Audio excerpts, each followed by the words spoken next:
Alright, we got a lot of episode to cover and not a lot of time to do it. Wait, this is a video. It's not like I'm doing this all in one take.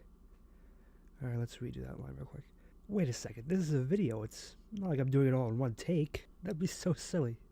Okay, so Discord feels abandoned by Fluttershy after she invites her other friend to the Grand Goblin Gala as a +1. And this is a scenario I think we could all relate to. We've all had a good friend who seems more interested in their other friend. I feel for Discord here. I really do. So Discord's desperation for a ticket leads him to every main character until he realizes he was actually invited. Which, honestly, I'm relieved of, only because it would have been so rude not to invite the reformed maniac. But so this leads him to the overanalyzation that Fluttershy will see him show up alone and she'll think she's his only friend, which again, is pretty much the same irrational logic people use.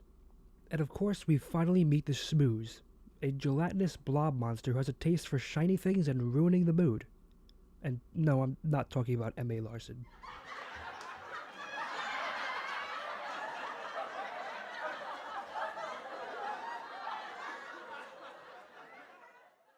It's weird how no one was really unaccepting of this Smooze, seeing as this is the biggest party of the year. Twilight even told Discord to keep his friend under control, rather than saying, "Oh my god, what is that thing? Get him out of here." Again, I'm talking about the Smooze and not M.A. Larson. And no one really seemed bothered about being covered in this fluorescent green ooze, but I bet they'll be concerned when they wake up with no hair. Anyway, so Discord's logic causes him to believe that Fluttershy is replacing him with her new friend Treehugger.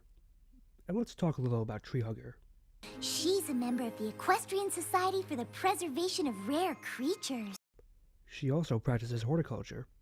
Oh man, look at those dreads. I can smell the incense burning from here. What? No, I don't want to listen to the Grateful Dead. Ugh, I know someone just like this, and they're always so damn mellow about everything. God, stop being so nonchalant. Be more like the rest of us.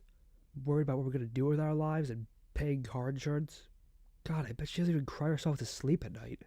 So I started asking around and around and around. I couldn't think of any pony, and I was about to just go by myself, and then I realized, of course!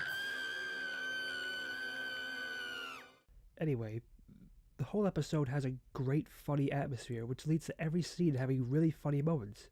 From start to finish, this episode is just incredibly enjoyable. There's also a bit of a side plot with Twilight Sparkle trying to keep Discord and Smooze from ruining the party, which she fails at, like, miserably. But Celestia's like, nah, it's all good, which, when you think about it, is pretty terrible. Oh, what was that? The Smooze nearly killed everyone and is literally spitting cancer at party guests. Whatever. I think someone spiked the punch, and the princess is a little bit, inebriated? I mean, Discord almost sent a pony to another dimension. Wait, holy shit, look, it's M.A. Larson. Mitch! Mitch! Over here! I didn't know you were in this episode. I didn't mean that stuff I said earlier. Oh, and this episode's got a ton of references, too. Look, he's wearing the red suit from that famous stand-up comedian, Snoop Dogg. And who can forget the sneaking around in a box scene from Legend of Zelda? I know I can. I'm pretty sure that's all of the references from the episode. I guess if I have any complaints with this episode, it's that Fluttershy never realizes Discord is upset until he spells it out for her at the end. When most people would realize their friend is upset when they leave without having any of their Tuesday tea cakes. And I was told Applejack cried on the inside. You're a bald-faced liar. Bucky, please. A fucking liar. Bucky, please.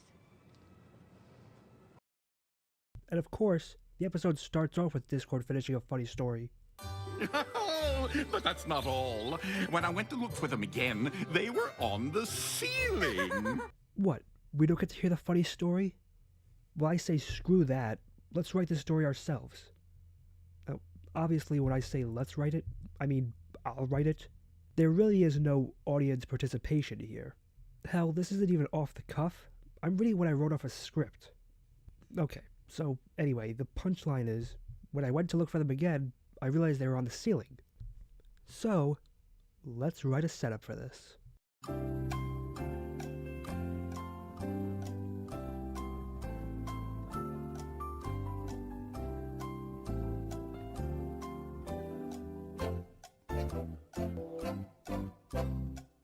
Alright, put on your laughing hats. So, Discord doesn't actually have a whole lot of fans, so when he does find a couple, naturally he was devastated when he lost them. So he went to convention after convention trying to find them, but alas, all he found was a bunch of nerds in costume. But that's not all. When I went to look for them again, they were on the ceiling. I am not sorry for that. So overall, how do I feel about this episode? I hate it. What, you thought all that praise I said earlier adds up to me loving this episode? Well, no. You're wrong. It sucks. Alright, fine. I love this episode. It was fantastic and just a perfect episode for Discord that doesn't need him to be unnecessarily evil just to give him an appearance. And like I said, the humor is great, the characters are great. There's just so many little moments that made this episode so much fun to watch. It's just, we haven't had a bad episode this season. I just want to rip an episode apart. But this season so far has just been so good, and everyone who knows the idea behind episode 100 just knows it's going to continue to be a great season. It fucking sucks. Oh well.